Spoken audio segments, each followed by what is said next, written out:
अभी आपने देखा होगा कि दिसंबर 2020 में ये करंट अफेयर का प्रश्न है, status of leopards in India 2018 report आई। इस रिपोर्ट से प्रश्न बनने की पूरी संभावना है, क्योंकि यहाँ पर मध्य प्रदेश का जिक्र है बच्चों। और ध्यान रखिएगा कि आने वाली प्रीलिम्स एग्जामिनेशंस में यहाँ से प्रश्न बनना ही है।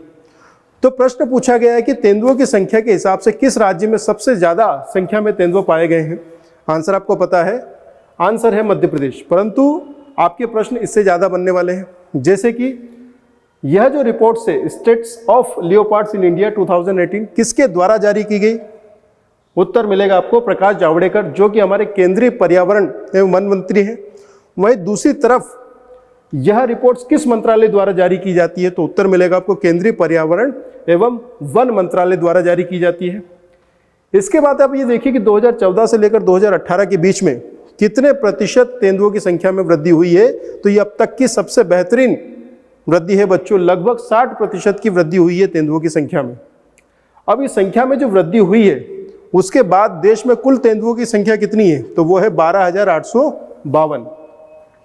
वहीं राज्यों के अनुरूप अगर हम देखें तो मध्य प्रदेश में 3421, कर्नाटक में 1783, महाराष्ट्र में 1690, तमिलनाडु में 668, वहीं छत्तीसगढ़ में 852 तेंदुए पाए गए हैं। इस प्रकार पहले स्थान पर है एमपी, दूसरे पे कर्नाटक, तीसरे पे महाराष्ट्र। ध्यान रखिए, प्रश्न पूछा जा सकता है बच्चों।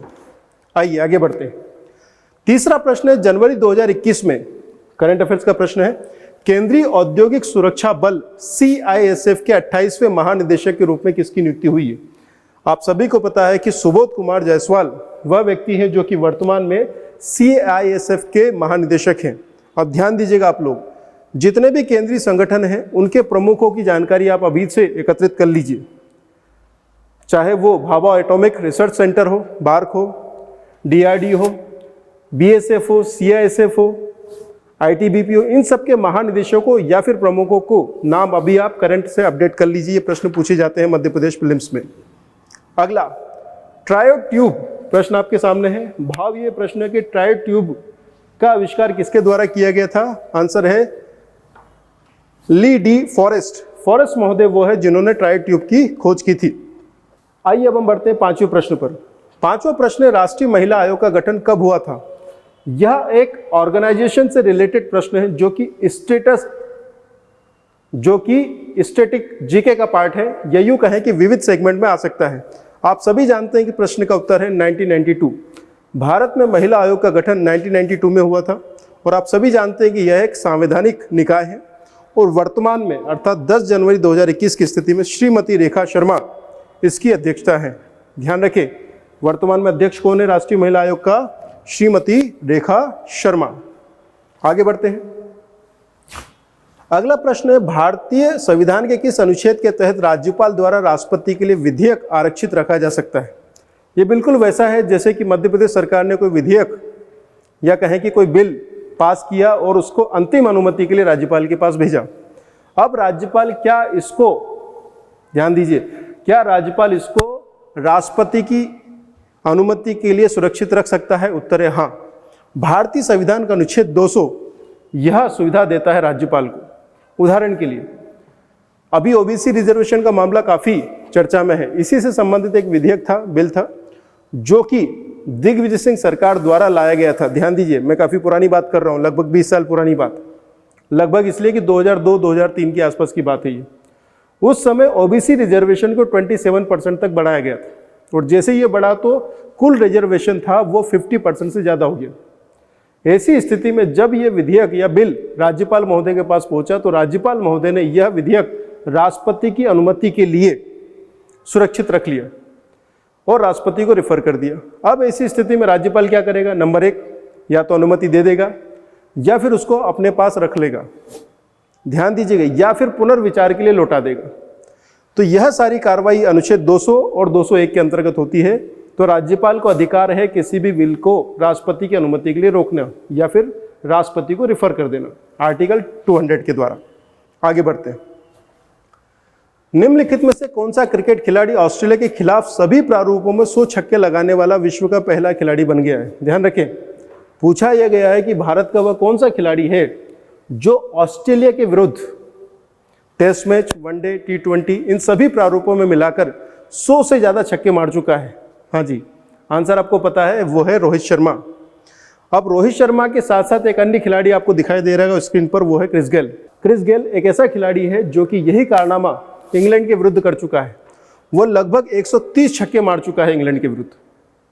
तो आप देख सकते हैं क्रिस गेल और रोहित शर्मा दोनों खुश नजर आ रहे हैं। आगे बढ़ते हैं। केंद्रीय सूचना आयुक्त का कार्यकाल होता है, ऑप्शन ए 5 वर्ष या 65 वर्ष की आयु तक, जो भी मैक्सिमम हो। केंद्रीय सूचना आयुक्त कमीशन जो है वो कब गठित किया गया, ध्यान दीजिएगा, 12 अक्टूबर 2005 को गठित हुआ है। आरटीआई एक्ट या फिर कहें कि आरटीआई अधिनियम 2005 के प्रावधानों के अंतर्गत इसका गठन हुआ है। आइए अगला प्रश्न है, मध्य प्रदेश का पहला कैशलेस गांव कौन सा है? आप सभी जानते हैं कि यह है बड़झिरी, जो कि भोपाल जिले के अंतर्गत आता है। अगला प्रश्न है, हल्दी के पीले रंग के लिए कौन सा वर्णक उत्तरदायी है? आप सभी जानते हैं कि यह है ज़ेंथोफिल। ज़ेंथोफिल के कारण ही जो कि एक वर्णक है, हल्दी हमें पीले रंग की दिखाई देती है। आइए अब हम क्वेश्चन नंबर 11 पर चर्चा करते हैं। प्रश्न आपके सामने है, उस मूल्य को क्या कहा जाता है जिस पर सरकार खाद्यान्नों को क्रय करती है? अब ध्यान रखिए बच्चों, आपके जहन में आ रहा होगा एमएसपी, मिनिमम सपोर्ट प्राइस। उत्तर ये नहीं है, बल्कि इसको हम कहेंगे प्रिक्योरमेंट प्राइस या अधिप्राप्ति मूल्य। जैसे उदाहरण के लिए, अभी कुछ वर्ष पहले तक, जब तक सेंटर में कांग्रेस गवर्नमेंट हुआ करती थी, मनमोहन सरकार हुआ करती थी, तो वो XYZ रुपये गेहूं के लिए प्रति क्विंटल घोषित करती थी, वो था एमएसपी। हमारे मामा जी चौहान साहब उसमें 100 रुपये या 200 रुपये बढ़ा दिया करते थे कि भैया 1500 रुपये क्विंटल उन्होंने दे रहे एमएसपी सेंट्रल गवर्नमेंट, हम उसमें 100 रुपये बढ़ा दे रहे हैं, तो किसानों को किस मूल्य पर गेहूं बेचना मिल जाएगा? 1600 रुपये प्रति क्विंटल पे। इस तरह से वो हो जाता अधिप्राप्ति मूल्य। तो सामान्यतः जो अधिप्राप्ति मूल्य होता है बच्चों, वो एमएसपी से ऊंचा ही होता है। इसके अंतर्गत राज्य सरकार या अन्य जो शासकीय उपाय है उनके द्वारा उनका मूल्य बढ़ा दिया जाता है एमएसपी के माध्यम से। क्या वर्तमान में ऐसा हो रहा है? नहीं। मोदी जी सेंटर में बैठे हैं और राज्य में बैठे हैं मामा जी, तो इस तरह से क्या हो रहा है, अभी मध्य प्रदेश के जो किसान हैं वह अपना जो गेहूं वो एमएसपी के मूल्य पर ही बेच पा रहे हैं। खैर, एमएसपी का मुद्दा काफ़ी महत्वपूर्ण है, किसान आंदोलन चल रहे हैं।